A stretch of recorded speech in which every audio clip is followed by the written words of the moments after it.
Hi, this is Clarissa with Pickaway County Library bringing you this week's STEM challenge. This week we're challenging you to make your own worm composter. Materials needed for this STEM challenge will vary based on whatever you have around the house. You can use something like dried leaves or grass clippings. Most commonly you'll use kitchen scraps like eggshells, fruit, bread crusts, coffee grounds. You can even throw in the paper filter, some avocado peels. You can use paper like a brown paper bag or shredded newspaper. You'll need a container to put your worm composter in. You can use something small like a Gladware container. I'm using, I think, peanuts or pretzels or something was in this one. This is our established worm composter. Or you can use an old ice cream tub. Plastic will work best in this situation, and you'll need to make sure you have some gloves. Gardening gloves will be fine, or you can use some vinyl kitchen gloves. While I'm mixing together the ingredients to start our worm composter, we can talk about things you should not compost, like meat byproducts, fat, or anything really high in acid or too acidic like oranges and lemons.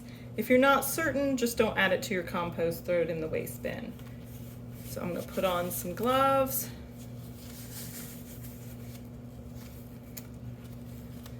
The benefits of worm composting, or composting in general, is that you can cut your waste down from your household significantly. If you combine composting and recycling, you might be able to reduce your household's waste down by 50% or more. Okay. Before I add the worms, let's talk a little bit about that. These are just some night crawlers that we've had stored in our fridge for a while that we use fishing. You can dig up worms from your own yard when it's warm enough, or you can order specific types of worms like red worms online, but the night crawlers will work just fine. I'm going to add the dirt that the worms were in also. If you'll notice, I've got all the food scraps and even the paper cut into some smaller pieces. The smaller you cut the pieces, the faster it will break down in your compost bin.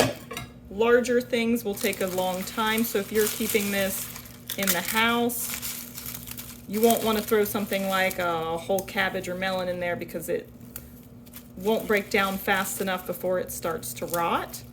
A properly composted compost bin won't have any smell, or maybe it'll have like a rich earthy smell, but it won't stink. So you don't want to overwhelm your compost bin, or you could end up with bad bacteria and too much for your worms to keep up with. So I'm going to give this a good mix. I probably should have shredded these leaves. And then I'm going to add the worms from my established composter in here.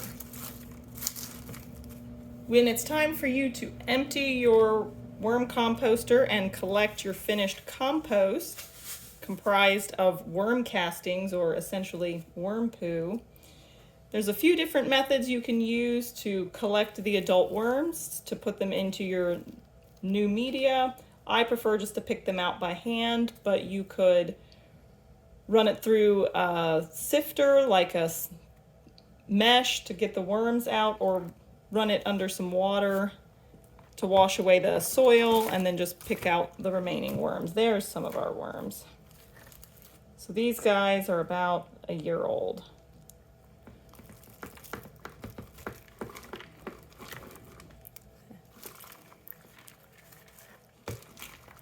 And this here is some of the finished compost that we've had going for a while.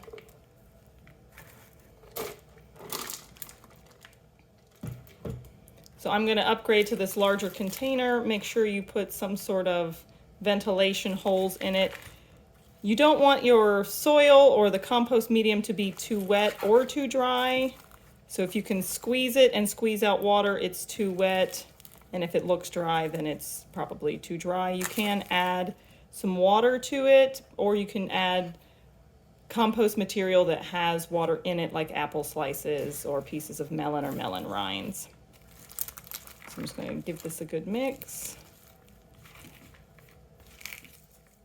Crunch up some of these eggshells so they break down faster. When this is finished, you can save those worm castings and use them in potting mix around your home or in your garden beds. You can mix the worm castings with water and let it sit overnight and make a compost tea to water your indoor plants. The most benefits from the worm castings in your soil will be seen if you add them to the soil before doing your planting, working it into the top few inches of your soil before you start your seeds or transplant your seedlings. So I do have some rabbit manure I'm going to add here. You can add animal manure from herbivore animals like rabbits or goats. Do not add manure from chickens, cats, dogs, anything like that, because their bacteria in their stool is not safe for home composting.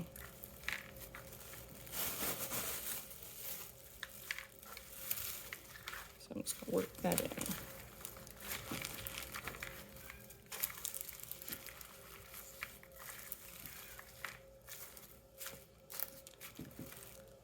As your compost breaks down, you'll see the soil levels settle a little bit, and then you'll know it's time to add some more.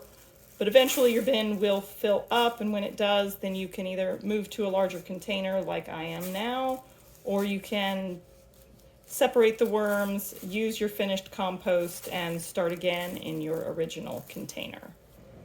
In case you need to leave your worm composter for an extended time and won't be able to feed it, you can put the worms in the refrigerator to slow down their metabolism, so it will take them longer to break down the material. Otherwise, leave it somewhere warm and dark, like a kitchen cabinet or a warm closet.